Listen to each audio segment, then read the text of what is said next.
गगन में महके पवन में हर एक मन में सद्भावना।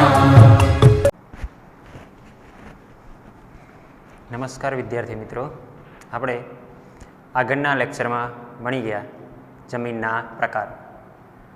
ટોટલ જમીનના પ્રકારો કેટલા છે? 8. એમાં આપણે આગળના લેક્ચરમાં જોઈ ગયા કેટલા? 3 પ્રકાર જોઈએ. એક કાંપની જમીન, બીજી લાલ અને રાતી જમીન, અને ત્રીજો પ્રકાર જોયો કાળી જમીન. હવે ચોથો પ્રકાર આપણે આગળ આજે જોવાનો છે એ છે લેટેરાઇટ કે પડખાવ જમીન.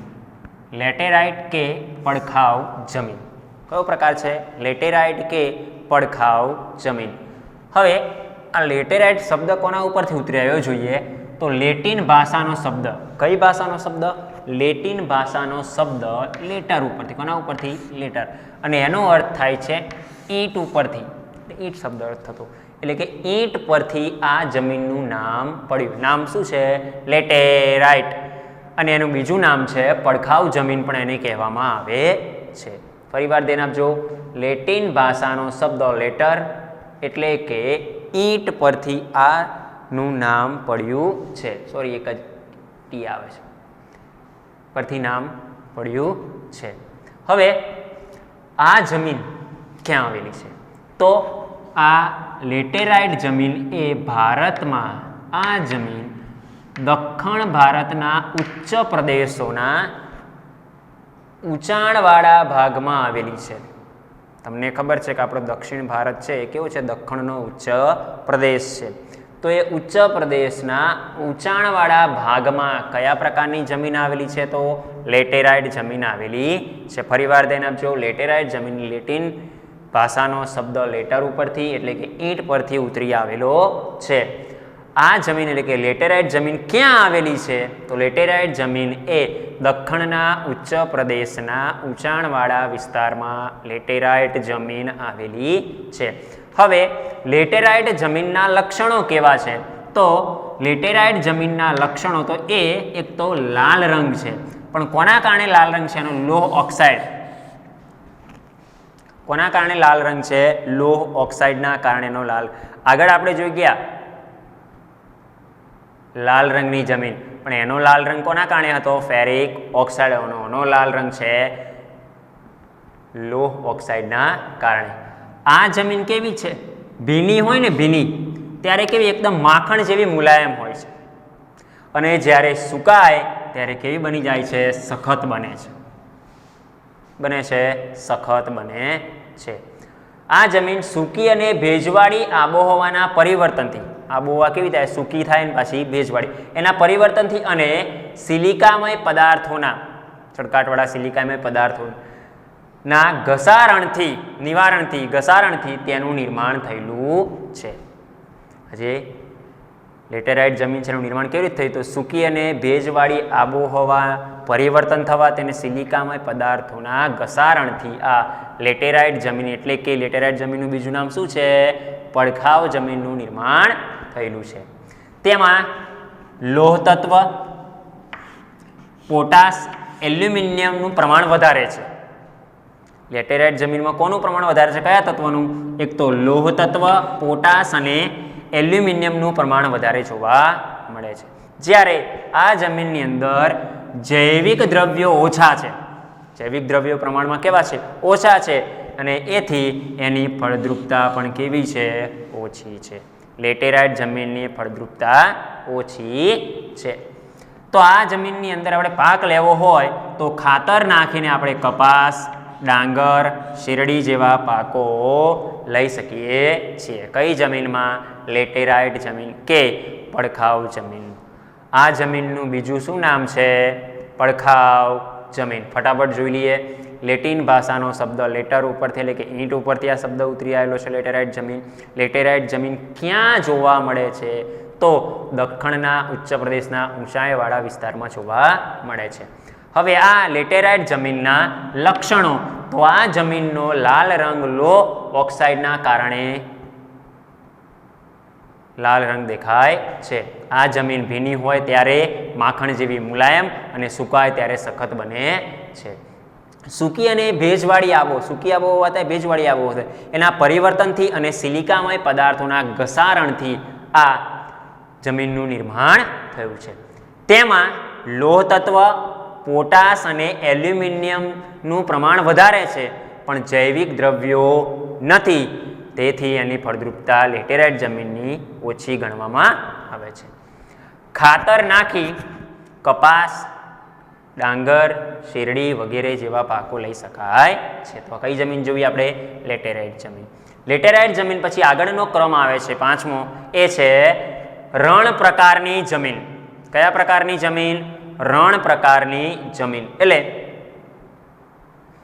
રણ પ્રકારની જમીન, કઈ જમીન જોવાની છે આપણે આગળ? રણ પ્રકારની જમીન. તો રણ એટલે કે જ્યાં રેતી જ હોય. તો અહીંયાની આબોહવા કેવી હોય? સૂકી હોય ને અર્ધ સૂકી હોય. એવી આબોહવા જ્યાં હોય ત્યાં કઈ જમીન હોય? રેતાળ જમીન. કઈ હોય? રેતાળ જમીન. તો જ્યાં સૂકી અને અર્ધ સૂકી આબોહવા હોય ત્યાં આગળ રેતાળ જમીન જોવા મળે છે. હવે આ જમીન, આ રેતાળ જમીન એ તો રેતાળ હશે, અને રેતાળ હોય એટલે પછી ફળદ્રુપતા ઓછી ધરાવે છે.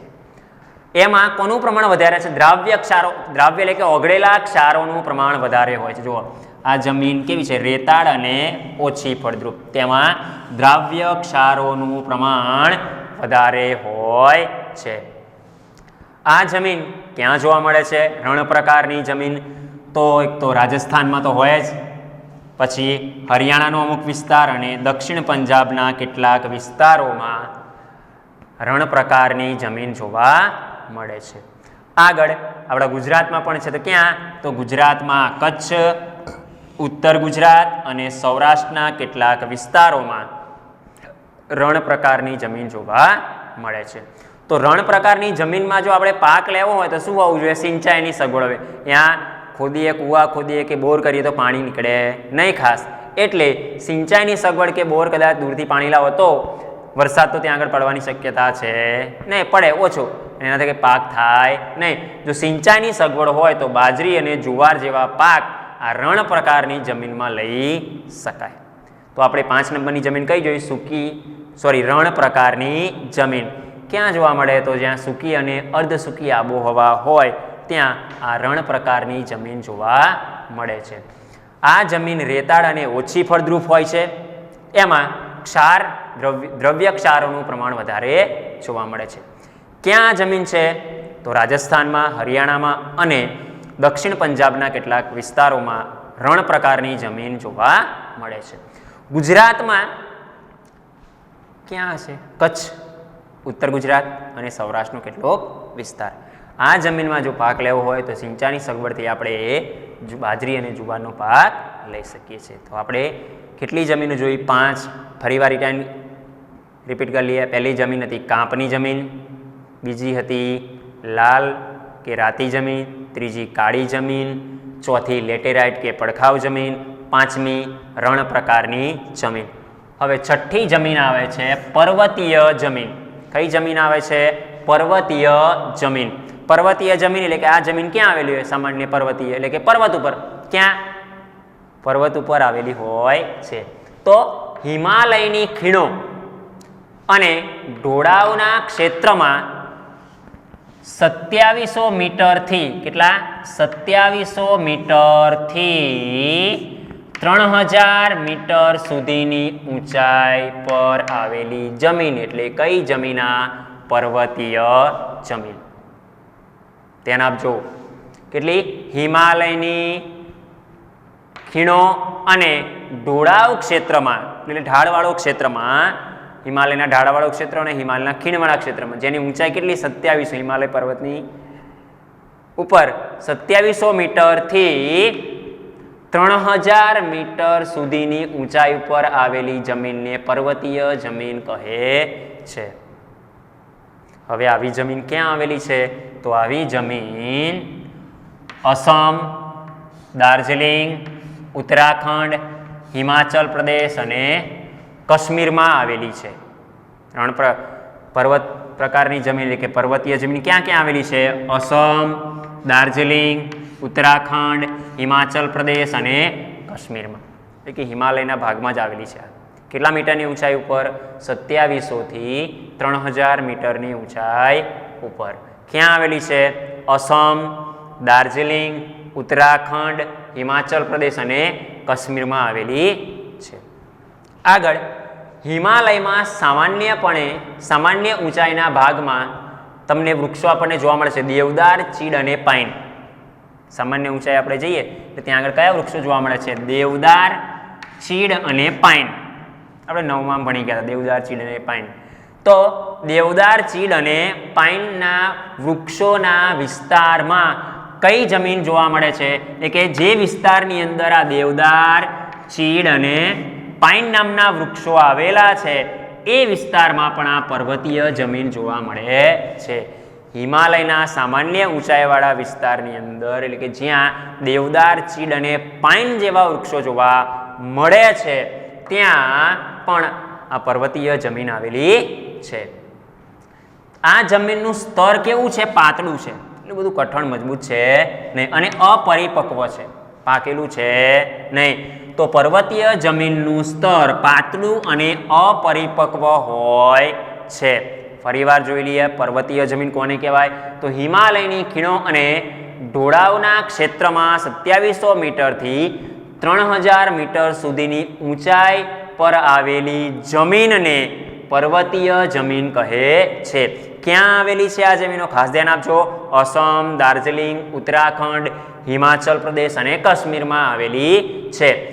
હિમાલયના સામાન્ય ઊંચાઈવાળો ભાગ એટલે કે જ્યાં દેવદાર, ચીડ, પાઇન જેવા વૃક્ષોનો જો વિસ્તાર છે ત્યાં આગળ પણ આ પર્વતીય જમીન છે.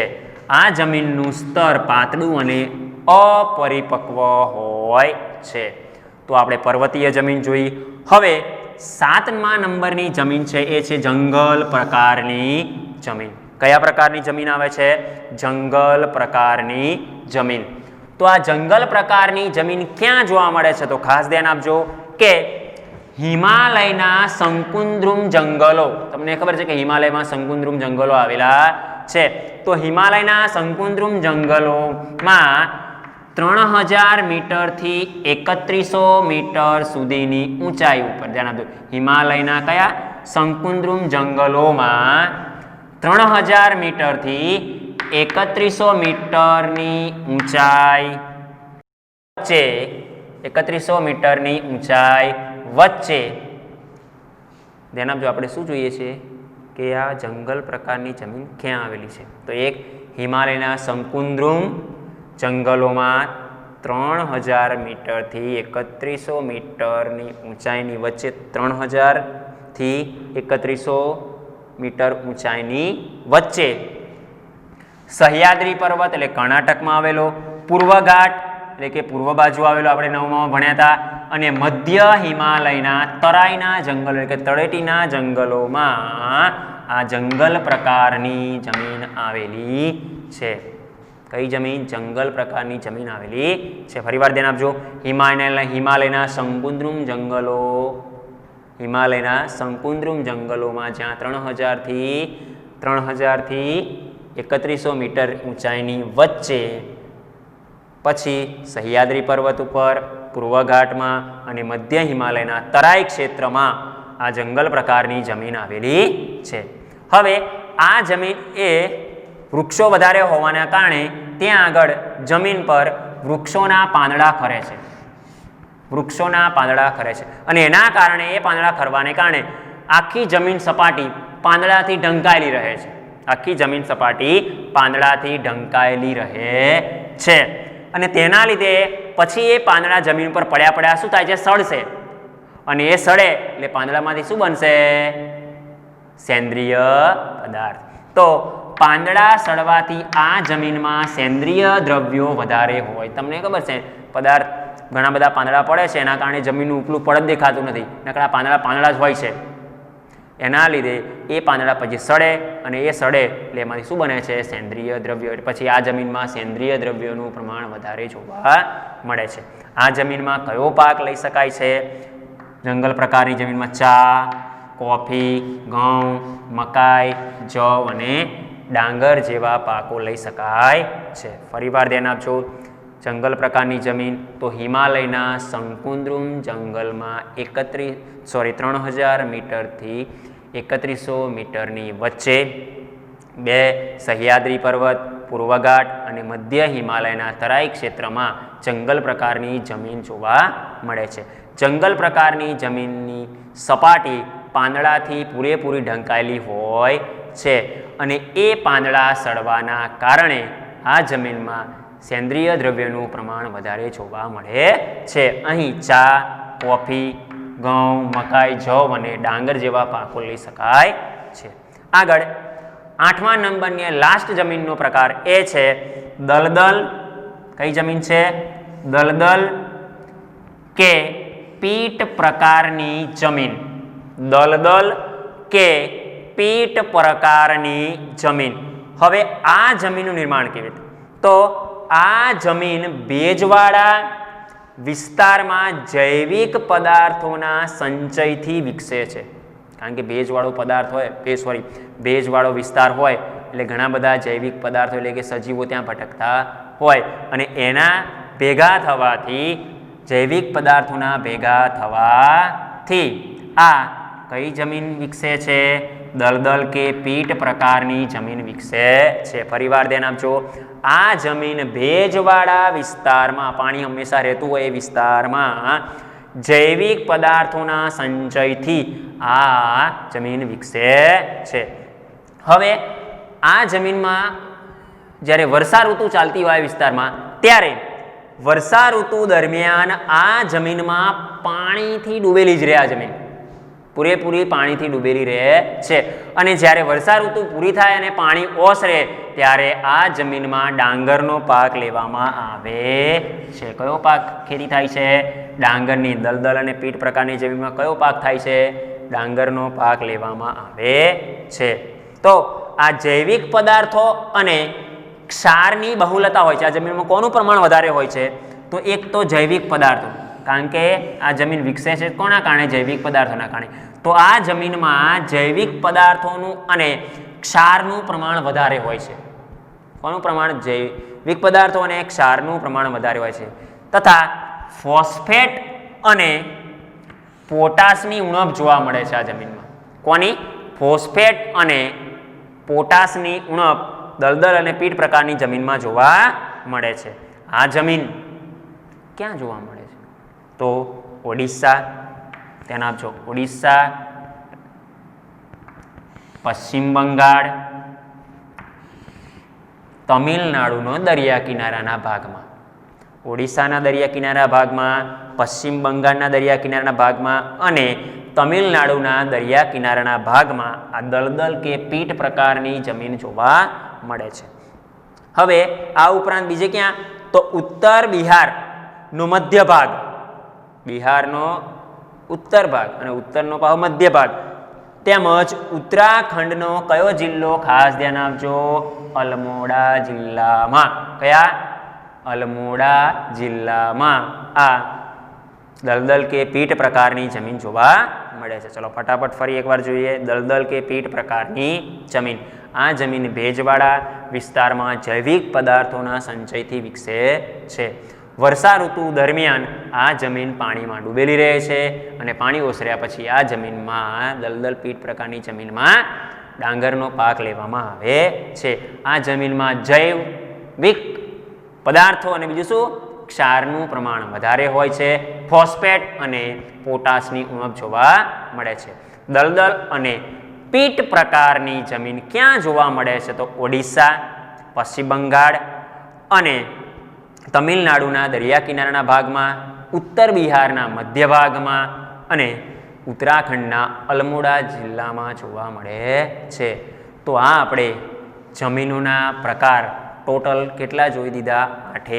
8. ફરીવાર જોઈ લઈએ. પહેલો પ્રકાર કયો હતો? યાદ કરો છો? બરાબર, કાંપની જમીન. બીજો લાલ કે રાતી જમીન. ત્રીજો કાળી જમીન. ચોથો લેટેરાઇટ કે પડખાવ જમીન. પાંચમો રણ પ્રકારની જમીન. છઠ્ઠો પર્વતીય જમીન. સાતમો જંગલ પ્રકારની જમીન. આઠમો દલદલ કે લિખિત પ્રકારની જમીન. તો આ આપણે જોયું ભારતની અંદર ભારતીય કૃષિ સંશોધન દ્વારા નક્કી કરવામાં આવેલી 8 જમીનોના પ્રકાર. તો આ 8 જમીનોના પ્રકાર છે. આ પ્રકારે જે મેં લખ્યું છે એ પ્રમાણે લખવું હોય તો લખી લેવાનું તમારે, અને પાઠ્યપુસ્તકમાંથી વાંચીને પાકું કરવું હોય તો કરી લેવાનું. અસ્તુ. જય હિન્દ.